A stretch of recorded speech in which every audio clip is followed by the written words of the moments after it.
여러분 안녕하십니까? 포항 MBC 뉴스데스크입니다. 태풍 흰남노가 포항을 휩쓸고 간 지 오늘로 한 달이 흘렀습니다. 아직도 이재민 100여 명이 대피소에서 지내고 있고 상인을 비롯한 상당수 주민들은 여전히 태풍 피해에서 벗어나지 못하고 있습니다. 보도에 배현정 기자입니다. 마을 복지회관에 텐트가 줄지어 있습니다. 텐트 출입문을 열자 구호 기관에서 받은 옷가지와 생활 물품들이 쌓여 있습니다. 대피소 좁은 텐트에서 한 달째 생활하고 있는 포항 이재민은 모두 112명. 생각해도 소용없잖아요. 닥친 일이니까 내한테. 그럼 불편한 건 없어. 이거 그냥 자고. 그러니까 이런 데가 좀 아프지 지금. 그래도 병원도 가야 되는데. 예약이 꽉 찬 수리업체를 어렵게 계약했는데 가구 채워 넣을 일도 막막합니다. 가전제품, 가구 하나도 없잖아요. 하나도 없어. 그래 물에 잠긴 거는 또 못 쓰고. 해안가 마을은 높은 너울이 계속 몰려와 2차 피해를 겪고 있습니다. 복구된 도로가 또 휩쓸려 나간 겁니다. 도로에 매설된 상수도 관로가 파손돼 수산물 공장도 멈췄습니다. 해수도 못 쓰고 앞에 길이 이러니까는 교통도 다 통제를 했었고 그러니까 전혀 일을 할 수가 없었습니다. 그래서 어제는 일을 못 했고 오늘도 이제 한 30-40% 가동된다고 봐야 되나? 지하주차장 참사가 발생한 아파트 인근의 상가. 손님은 없고 문 열지 못한 가게들만 보입니다. 한 달여 만에 겨우 영업을 시작한 한 인테리어 업체. 쓸만한 장판은 이게 전부고 20박스 가까이 폐기 처분했습니다. 차도 지금 폐차시키고 없고 해가지고 다니기가 많이 불편하죠. 승용차로 다니고 하려니까 많이 불편하면서도 그래도 먹고는 살아야 되니까 합니까? 어떻게든 해야 되죠. 포항시가 집계한 응급 복구율은 99.9%. 하지만 피해 주민들에게는 피부에 와닿지 않는 통계 숫자입니다. 경제력이 약한 노인 세대는 보금자리도 마련하지 못하고 있고 성한 물건 하나 없는 상인들은 자력으로 힘겹게 재기를 도모하고 있습니다. MBC 뉴스 배현정입니다. 대구지방국세청은 태풍 피해를 입은 포항과 경주 지역 납세자가 일상 회복에 전념할 수 있도록 각종 세금의 납부 기한을 대폭 연장하기로 했습니다. 구체적으로 10월에 부과될 부가가치세 예정 고지는 전면 제외해 자금 부담을 내년으로 2월하고 11월 개인 사업자에게 부과될 종합소득세 중간 예납세액의 고지도 내년으로 유예하기로 결정했습니다. 또 500만 원 미만 체납자에 대해서는 12월 말까지 강제 징수를 하지 않기로 했습니다. 지난 3월 최장기 산불로 기록된 울진 산불 발생 당시 860억 원의 국민성금이 모금됐는데요. 6개월이 지났지만 370억 원이 넘는 성금은 아직도 집행되지 않은 것으로 드러났습니다. 산불로 불탄 주택 85%가 아직 새 집을 짓지 못해 임시주택에 거주하고 있는 피해 주민들은 잠자고 있는 국민성금이 하루빨리 집행되길 바라고 있습니다. 김영일 기자입니다. 지난 3월 산불로 마을 전체가 불타 폐허로 변해버린 울진군 북면 소곡리. 이재민들은 힘겨운 임시주택 생활을 6개월째 이어가고 있습니다. 전에 불사기 전보다 못해요. 사는 끄지도 안 하고 억지로 사는 거지. 기온이 뚝 떨어지면서 다가올 겨울은 또 어떻게 견뎌낼지 걱정이 앞섭니다. 아주 추위가 안 닿게 오니까네 잘 모르겠는데 어디 바람 막을 곳이 한 군데도 없어요. 그러니까 이게 정말 영하로 내려간다 이러면은 정부 지원금과 국민성금을 합쳐 1억 원 안팎의 피해 지원금을 받았지만 새 집을 짓기에는 턱없이 부족합니다. 건축 자재비가 너무나 올랐습니다. 이재민들 가운데 15% 정도밖에 건축을 진행하지 못하고 있습니다. 나머지 85%는 아예 지금 손도 못 대고. 더구나 중소상공인들과 농업 분야 피해에 대해서는 실질적인 피해 지원조차 이루어지지 않았습니다. 현 시세하고는 상당히 차이가 있다. 농민들도 그런 분야에 대해서 좀 불만을 많이 가지고 또 소상공인이나 중소기업 같은 경우에도 실제 그 피해액보다는 한 20% 정도밖에 피해를 그걸 못 받았어요. 이 때문에 울진 산불 피해 주민들을 위해 모인 국민성금을 조속히 집행해야 한다는 목소리가 높아지고 있습니다. 울진 산불 국민성금은 모두 860억 원. 이 가운데 절반 가까운 370억 원의 성금은 아직도 집행되지 않은 것으로 확인됐습니다. 구호협회에서는 우리를 위해서 주신 그 성금을 왜 움켜쥐고 우리에게 왜 안 돌려주시는지 저희는 정말 답답하고. 울진군의회도 재구호단체의 지원 기준이 지나치게 형식적이고 엄격하다며 조속한 지원을 촉구하는 결의안을 채택했습니다. 국가는 보상법의 기준에 정해진 데 따라서 얼마 이상 지급을 못하니까 그 나머지는 성금으로 채워줘야 되는데 성금이 국가보다 더 까다로운 법을 갖고 지금 잣대를 대고 지급을 하지 않는다는 거는. 이에 대해 전국재구호협회 측은 지자체와 행정안전부 등 유관 기관들과 협의체를 구성해 지원금을 집행하고 있으며 남은 성금 370억 원도 지역 공동체 회복을 위해 빠른 시일 내에 지원하겠다고 밝혔습니다. MBC 뉴스 김형일입니다. 포항시는 총 250억 원 규모의 주민 지원 근거를 새롭게 마련하고 음식물류 폐기물 자원화 시설 조성에 본격 나섰습니다. 시는 10월에 읍면동 순회 설명회를 열어 입지 선정위원회를 구성하고 내년 상반기 중으로 최종 후보지를 결정하면 오는 2027년까지 시설 조성을 완료해 20년간 운영할 예정입니다. 현재 포항에서는 하루 156톤가량의 음식물 폐기물이 발생하고 있으나 시 자체 처리 시설이 없어 2020년 7월부터 충북, 청주 등 타 지역 업체에서 위탁 처리하고 있습니다. 경주시 의회가 9대 의회 개원 이후 첫 시정 질문을 벌여 산업단지 미준공 처리 여부와 폐기물업체 허가 등에 대한 대책을 추궁했습니다. 경주시민이 처음 발의한 청년지원 조례안은 상임위 부결 이후 본회의에 상정되지 않았습니다. 임재국 기자가 보도합니다. 김동애 의원은 경주의 산업단지 중 절반 정도가 준공되지 않았거나 일부만 가동되고 있다며 대책을 따졌습니다. 미준공으로 인해 입주 기업의 피해는 물론 각종 민원, 고용불안, 자연훼손과 환경 문제, 미흡한 유지보수 문제 등 많은 피해를 낳고 있습니다. 경주시는 경기 불황 등으로 개발이 지연되고 있다며 수요 재조사와 개발계획 변경에 나서기로 했습니다. 시행이 불가능한 사업자 시행자는 산업일지법에 따라서 사업 시행자 취소, 신규 사업 시행자 공모 및 사업 규모 조정 등 여러 가지 대처 방안을 강구하여.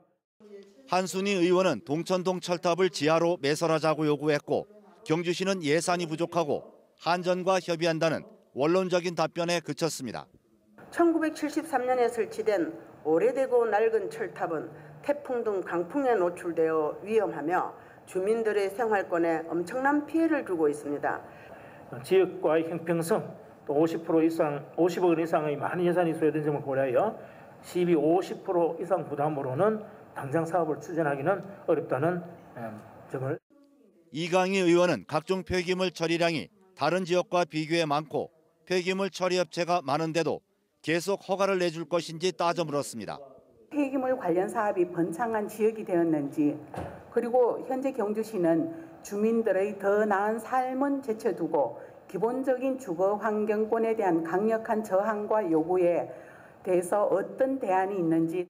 경주시는 도시계획시설 내 입지 제한 규정 등을 적극 검토해 매립이나 소각시설의 추가 허가를 최대한 억제하겠다는 입장입니다.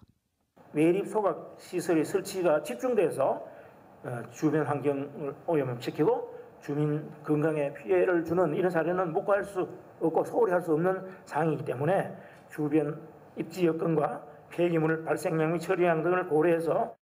한편 경주 시민이 처음으로 발의한 청년 지원 조례안의 경우 상임위원회에서 부결되자 진보 정당이 의장 직권으로 처리할 것을 요구했지만 본회의에 상정되지는 않았습니다. MBC 뉴스 임재욱입니다.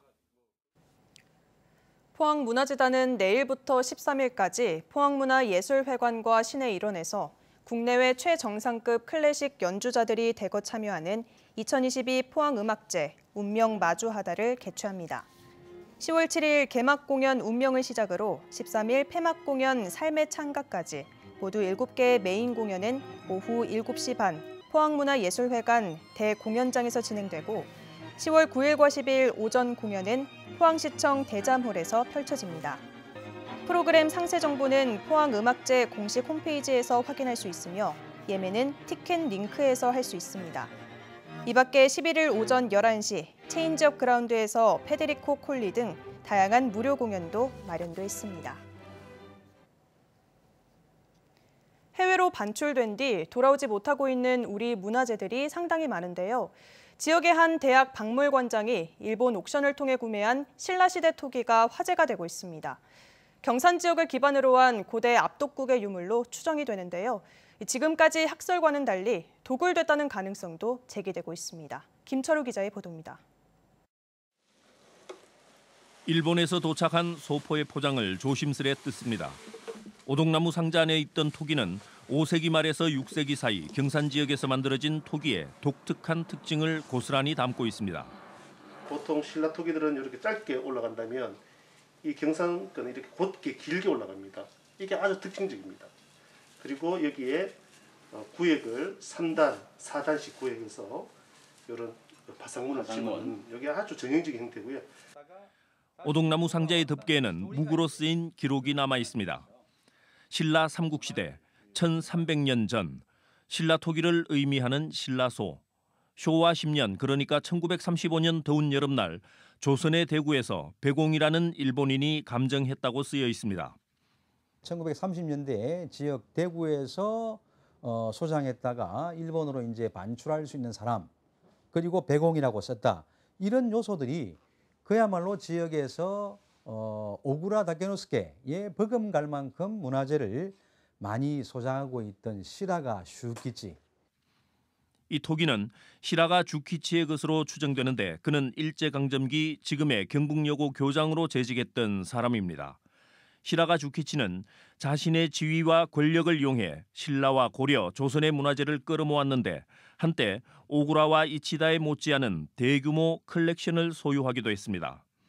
경산의 고대 국가인 압독국과 관련된 임당동 유적은 1918년 도쿄대 교수인 하라다가 발견하면서 세상에 알려졌는데 그 뒤 해방되기 전까지 발굴이나 도굴은 없었다는 것이 지금까지의 정설입니다.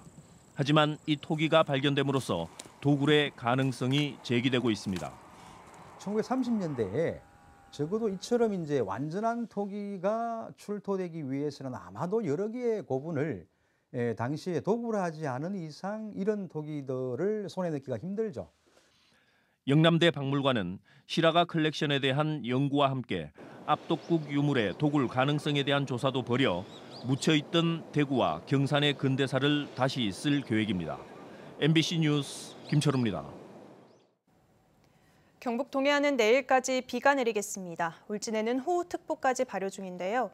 예상 강수량은 20에서 120mm로 많겠습니다. 조주경 기상캐스터입니다. 오늘 대체로 흐리고 비가 살짝 지나거나 빗방울이 떨어지는 곳이 있었습니다. 울진에서는 시간당 30mm 안팎의 강한 비가 쏟아지기도 했는데요.